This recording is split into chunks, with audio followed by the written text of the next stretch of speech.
Hello student, SK education point में आपका हार्दिक स्वागत है। पीछे हमने 2-3 दिनों से जो लगातार आपको बीएसटीसी के एग्ज़ाम की जो आंसर की बताई वो आपने अच्छे तरीके से देख ली है। अगर नहीं देखी है तो आप एक एक क्वेश्चन को ध्यानपूर्वक पढ़ें। आज हमारी राजस्थान जीके की एलडीसी की क्लास है। सीईटी और पशु परिक्षेत्र एग्जाम के लिए इंपॉर्टेंट क्वेश्चन हम करवाएंगे आपको। एक एक क्वेश्चन को आप ध्यानपूर्वक पढ़ें। पहला क्वेश्चन है हमारा, निम्नलिखित में से राठौड़ वंश की उत्पत्ति को लेकर भिन्न मत प्रचलित हैं। निम्न में से कौन सा सुमेलित नहीं है? दयालदास, सूर्यवंशी, नैहणसी कनौज शासक को माना जाता है, यह भी सही है। कर्नल टोड ब्राह्मणों बहलाराव की संतान है, ये नहीं होगा। यानी आपका पहले का आंसर आएगा वो सी आएगा। पहले में सी आंसर होगा, पहले का सी होगा। दूसरा है, जोधपुर की ख्यात विश्ववत मान के पुत्र राजा भरतबल की संतान, ये भी सही है। यानी आंसर होगा पहले का सी। दूसरा क्वेश्चन है हमारा, निम्नलिखित में से मालदेव के बारे में कौन सा कथन सत्य नहीं है? मालदेव को खानवा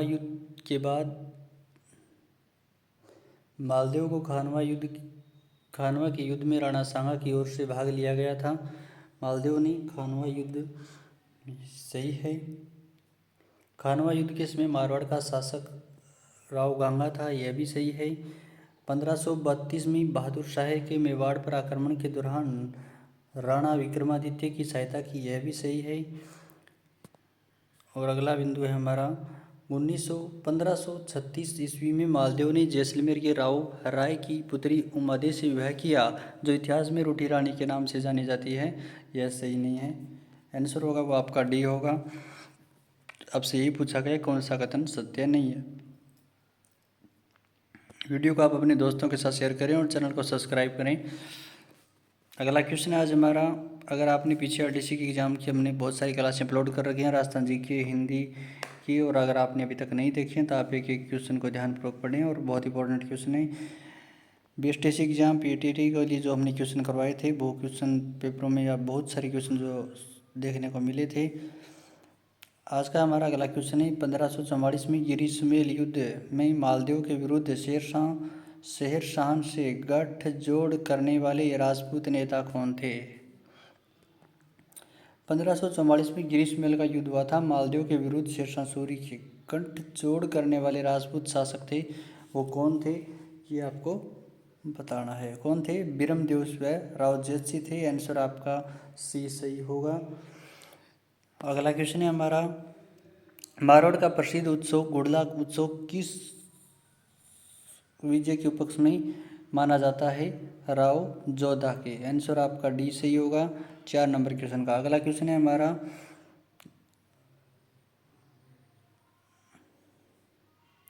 निम्नलिखित में से कौन सा कथन चंद्रसेन के बारे में सही नहीं है? 1564 में जोधपुर छोड़ने के बाद चंद्रसेन ने बरदाजून में रहकर मुगलों का मुकाबला किया, सही है, सही है। चंद्रसेन का साथ रावल सुखराज सुजा और देवीदास ने दिया था, यह भी सही है। लोहावट का युद्ध चंद्रसेन और उदय सिंह के मध्य हुआ, जिसमें उदय सिंह की विजय हुई थी। ये युद्ध उदय सिंह और चंद्रसेन के मध्य नहीं हुआ था। आंसर आपका सी होगा। आपसे यही पूछा है कि असत्य कथन कौन सा है।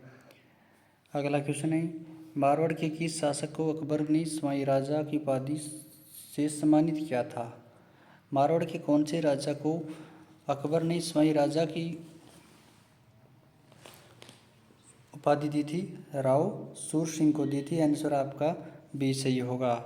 अगला क्वेश्चन है हमारा आज का,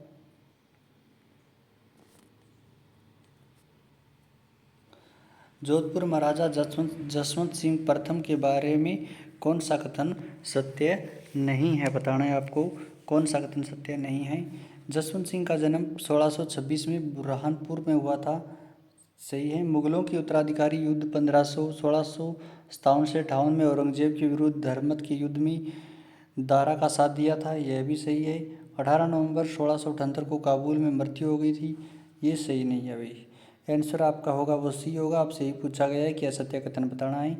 आप वीडियो को लाइक शेयर कमेंट जरूर करें और चैनल को सब्सक्राइब करें। वीडियो को शुरू से लेकर लास्ट तक ज़रूर देखें और जो क्वेश्चन हम करवा रहे हैं आप ध्यानपूर्वक एक एक क्वेश्चन को पढ़ें। देवारी समझौता 1708 में किन के मध्य हुआ था? देवारी समझौता 1708 में किन के मध्य हुआ था? मारवाड़ और मेवाड़ जयपुर के मध्य हुआ था। आंसर आपका ये सही होगा। 8 नंबर क्वेश्चन का आंसर ये आएगा। अगला क्वेश्चन है हमारा, आपको बताने हैं कि सम्मिलित कथन कौन से होंगे। सम्मिलित कथन बताने हैं आपको। अजीत सिंह सम्मिलित कथन बताने हैं। अजीत सिंह का है गुण सागर। अजीत सिंह का है गुण सागर। बाल कृष्ण अजीत चरित्र। जगजीवन भट्ट अभ्युदय। सुरति श्रेय अमर चंद्रिका। आंसर आपका सी सही होगा। 2 3 4 1 आंसर आपका सी सही होगा। अगला क्वेश्चन है आज हमारा अगला 10 नंबर क्वेश्चन है। निम्नलिखित में से कौन सा कथन सत्य नहीं है? कौन सा कथन सत्य नहीं है बताना है आपको। महाराजा मानसिंह ने नाथ संप्रदाय के महामंदिर का निर्माण करवाया। सही है। महाराजा तखत सिंह के समय 1857 की क्रांति हुई। यह भी सही है। दयानंद सरस्वती द्वारा जोधपुर में आर्य समाज की स्थापना की गई। जोधपुर के महाराजा सरदार सिंह थे। आर्य समाज की स्थापना की गई थी और जिसके संस्थापक और जोधपुर के महाराजा सरदार सिंह थे। ये क्वेश्चन ये सही नहीं है। सी आंसर होगा, सत्य नहीं है।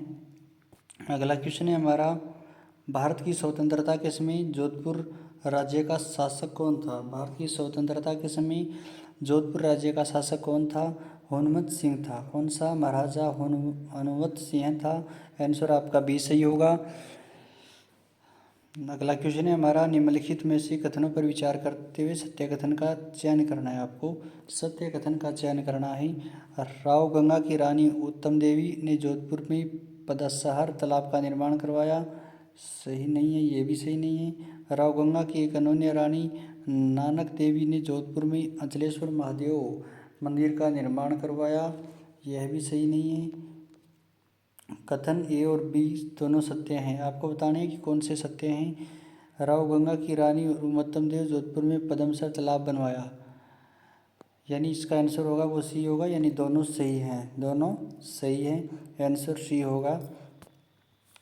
अगला क्वेश्चन है, आदिवासी लोगों में जन जागृति पैदा करने वाले गोविंद गिरी के बारे में कौन सा कथन असत्य है?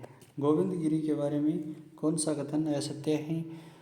गोविंद गिरी डूंगरपुर में बसेड़ा गांव के निवासी थे। सही है। कोटा बूंदी अखेड़े के साधु राजगिरी के शिष्य थे। यह भी सही है।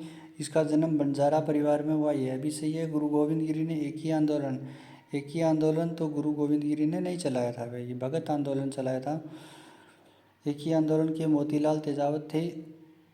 आंसर आपका डी सही होगा। क्या सत्य कथन पूछा है आपसे। अगला क्वेश्चन है, 17 नवंबर 1913 को मानगढ़ पहाड़ी पर हुए जनसंहार के बारे में कौन सा कथन असत्य है? मेवाड़ बिलकोर की 2 कंपनियां 104 बेलेजिए राइफल और 7वीं राजपूत रेजिमेंट की कंपनी मानगढ़ बिलों को कुचलने पहुंची। सही है। इस घटना के बाद गुरु गोविंद गिरी ने पंचमहल जिले में बेड़सा गांव में रहने लगे। ये सही नहीं है। आंसर आपका बी होगा। आंसर होगा वो आपका बी होगा। अगला क्वेश्चन है हमारा, मोतीलाल तेजावत ने किस ठिकाने में कामदार के रूप में कार्य किया? मोतीलाल तेजावत ने किस ठिकाने में कामदार के रूप में कार्य किया था? जाढौल में किया था। किस में किया था? जाढौल में। मीणा क्षेत्रीय महासभा का गठन कब किया गया था? मीणा क्षेत्रीय महासभा का गठन कब किया गया था? 1933 में किया गया था। आंसर आपका बी सही होगा। अगला क्वेश्चन है हमारा, मेवाड़ के महाराणा 1851 में जहाजपुर परगने में किस को हाकिम नियुक्त किया गया था? किसको हाकिम नियुक्त किया गया था भाई? मेहता राज रघुनाथ सिंह को। आंसर आपका ये सही होगा। अगला क्वेश्चन है हमारा, 17 नंबर का आंसर ये सही होगा। अगला क्वेश्चन है, संत जसनाथ के बारे में कौन सा कथन सही नहीं है? जसनाथ के बारे में कौन सा कथन सही नहीं है पूछा है आपसे। जन्म 1482 कतरियासर में हुआ। कतरियासर में 12 वर्ष की तक सावधाना की नहीं, ये गलत क्वेश्चन, यानी आपका बी है वो गलत है। आंसर आपका बी सही होगा। अगला क्वेश्चन है हमारा, निम्न में से किस संप्रदाय के अनुयायी मिलने पर सत्याराम कहकर अभिवादन करते हैं? दादू पंथ। किसमें सत्याराम कहकर अभिवादन करते हैं? वो दादू पंथ में करते हैं। अगला क्वेश्चन है हमारा, निम्नलिखित में से सुमेलित कीजिएगा। शाहपुरा कहाँ पर पड़ता है? भीलवाड़ा में पड़ता है। शाहपुरा भीलवाड़ा में पड़ता है। रेण नागौर में। सियंथल बीकानेर में। खेड़ापा जोधपुर में। यानी आंसर होगा 4, 1, 2, 3, यानी आंसर होगा आपका बी सही। आंसर आपका बी सही होगा। अगला क्वेश्चन है हमारा, दोलीदू ग्राम किस संप्रदाय से संबंधित है? दोलीदू ग्राम किस संप्रदाय से है? लालदासी संप्रदाय से संबंधित है। किससे है? लालदासी संप्रदाय से। आंसर आपका बी सही होगा। अगला क्वेश्चन है, निम्न में से चरणदासी संप्रदाय के बारे में कौन सा कथन असत्य है? कौन सा कथन असत्य है बताना है आपको। चरणदास जी का जन्म अलवर में हुआ था, सही है। चरणदासी संप्रदाय की प्रधान पीठ दिल्ली में, यह भी सही है। चरणदासी ने नादिर शाह के आक्रमण को भविष्यवाणी की थी, यह भी सही है। इस संप्रदाय के 24 नियम है, ये गलत होगा, डी गलत होगा। 24 नियम नहीं है, यानी आंसर आपका डी होगा 22 नंबर क्वेश्चन का। 23 नंबर क्वेश्चन है, रामसनी संप्रदाय की 4 प्रमुख शाखाएं हैं। इन शाखाओं में निम्न में से कौन सा कथन असत्य है? कौन सा कथन असत्य है बताना है आपको। इस संप्रदाय की रेण शाखा के प्रवर्तक संत दरियाव जी हैं, सही हैं। सिंहथल शाखा के प्रवर्तक हरि रामदास जी ने नेसाणी नामक ग्रंथ की रचना की, यह भी सही है। रामसनेही संप्रदाय की शाहपुरा शाखा के प्रवर्तक रामकृष्ण जी का जन्म सोडाग्राम हुआ, यह भी सही है। खेड़ापा शाखा के प्रवर्तक रामचरण जी दास हैं, ये सही नहीं है। आंसर होगा वो आपका कौन सा होगा? डी होगा। आंसर आपका डी सही होगा। अगला क्वेश्चन है, निम्नलिखित में से संत पीपा के बारे में कौन सा कथन सत्य नहीं है? संत पीपा है वो गागरोन के शासक थे, सही क्वेश्चन है, सही है। पहला, इनके बचपन का नाम प्रताप सिंह था, यह भी सही है। राजस्थान में भक्ति आंदोलन की अलग जगाने वाले संत थे, यह भी सही है। इन्होंने सगुण ब्राह्मण की उपासना पर बल नहीं दिया था, भी सगुण ब्राह्मण की उपासना पर बल नहीं दिया था, यानी जो आपका आंसर होगा वो कौन सा होगा? डी होगा। आज का हमारा लास्ट क्वेश्चन है, आप वीडियो को अपने दोस्तों के साथ शेयर करें और चैनल को सब्सक्राइब करें। एक एक क्वेश्चन हम ध्यानपूर्वक पढ़ें और हम अच्छे तरीके से आपको एक एक क्वेश्चन करवा रहे हैं। आने वाले एग्ज़ाम के लिए LDC, CET, पशु परीक्षक एग्जाम के लिए बहुत इंपॉर्टेंट क्लासें हैं। राजस्थान में निम्नलिखित में से जलवायु प्रदेशों में से कौन सा सबसे कम वार्षिक वर्षा प्राप्त करता है? सबसे कम वर्षा कौन सा प्राप्त करता है? BW वाला जो क्षेत्र है वो करता है। आंसर आपका डी सही होगा 25 नंबर क्वेश्चन का। आज के हमारे 25 क्वेश्चन कंप्लीट हो चुके हैं। आप शुरू से लेकर लास्ट तक वीडियो को ज़रूर देखें, चैनल को सब्सक्राइब करें और वीडियो को अपने दोस्तों के साथ लाइक शेयर कमेंट जरूर करें। आप हमें कमेंट के माध्यम से बताएं कि आपके 25 में से कितने क्वेश्चन सही हो रहे हैं। आप अन्य एग्जाम की तो तैयारी कर रहे हैं, अगर आपने पीछे की जो हमारी क्लासें नहीं देखी हैं तो आप सभी क्लासें चैनल पर अपलोड हैं, आप ज़रूर देखें। पशु परीक्षक एग्ज़ाम के लिए और पशु परीक्षक एग्ज़ाम, CET, LDC के लिए बहुत सारी क्लासें हैं। एक एक क्वेश्चन ध्यानपूर्वक पढ़ें, बहुत इंपॉर्टेंट क्वेश्चन है। PET का जो एग्ज़ाम हुआ था उसके अंदर हमारे द्वारा करवाए गए बहुत सारे क्वेश्चन आए थे। राजस्थान पुलिस में भी राजस्थान GK के बहुत सारे क्वेश्चन देखने को मिले। BSTC के एग्ज़ाम में 60 से 65% पेपर ज़रूर देखने को मिला था। आप एक एक क्वेश्चन को ध्यानपूर्वक पढ़ें और वीडियो को आप अपने दोस्तों के साथ शेयर करें, चैनल को सब्सक्राइब करें। धन्यवाद।